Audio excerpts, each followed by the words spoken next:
O, bigyan daw ng title bukas. Bigyan ng tite bukas, sabi niya. Ay! Kapokus sa story daw dapat. Saan kayo nakatingin, Mang Kanor? Sa story. Sa story. Nagmaindi kasi yung story. Galing mo talaga. Sabihin na natin, Tits, na yung lalaki hindi nanghihingi. Groomer pa din. Matured siya mag-isip. Hindi, Parang siya yung groomer. magdadala ng relationship. Groomer. Pag matanda si girl, groomer pa rin ba yan? Groomer. Sige pa, dagdagan nyo pa ng description. What if lang na, Linisin nyo pa. Libaw, may lalapit sa akin. Kaibigan ko, kaya fan, kakilala, anong mapapayo ko, wag na. Do not attempt na maging groomer. Kahit hindi mo siya ginugroom, halimbawa, sige, hindi naman siya nanghihingi Kahit matured ang pag-iisip groomer mo, ka pa din. Groomer ka Since pa ikaw din. yung mas Yes. matanda. Ang pag-uusapan natin dito ay biological. Groomer ka pa din. Ideal yung magkaedad, okay yan, yung same age bracket, pero okay lang din kung mas matanda ang lalaki. Lahat talaga kapag nanggugroom talaga tayo, walang inuuwian kundi heartbreak. Ate, advice on people who micro-cheat unintentionally. There is no walang unintentional sa pag-cheat. Micro is cheating as well.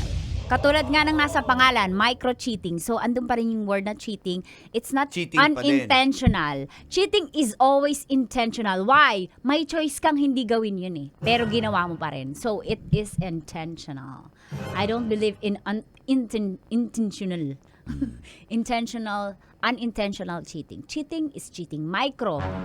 Micro or macro? Ano or... yung mga micro? Yung nag-heart sa may asawa ka, Nag-heart sa taken post. ka, nagre-reply ka sa story ng mga babae. Ano, ganda naman. The compliment must be on your wife lang. Hindi ka na dapat nag-a-adore at admire ng beauty ng iba. Exactly. Kasi ayaw nyo yung gawin namin. Halimbawa, nag-reply ako sa naka-gym, ang ganda ng katawan, nireply ko, wow, sarap. Gumanon ako. Nag-cheat ba ako o okay lang yun sa asawa ko? Di ba hindi okay? So micro na yon. micro-cheating yun is cheating. It's Para intentional. Kasi pwede akong hindi mag-reply sa story niya. Ang paghanga ay di cheating? So okay lang. Halimbawa Hanga lang naman yun. Halimbawa si Uncle. Halimbawa si Uncle. Hanga lang naman yun. Wala namang ano doon. Ang paghanga. Ano yung English ng paghanga? Admiration. Admire. Halimbawa, katrabaho. Ay, ibang admiration Diba yun. Sarap manood ng radyo, no? Ginawa mo na talagang bisyo ang panonood sa amin, no? Umabot ka na rito Huy! Kaya kung gusto mong tuloy-tuloy pa ang tawanan, Iyakan at kiligan, aba, i-like mo na ang video na ito. at mag-comment ka na rin sa Bisyo. Hit mo na rin ang notification bell. Para updated ka sa mga kaganapan namin dito sa Love Radio. Kailangan pa bang i-memorize yan? Basic.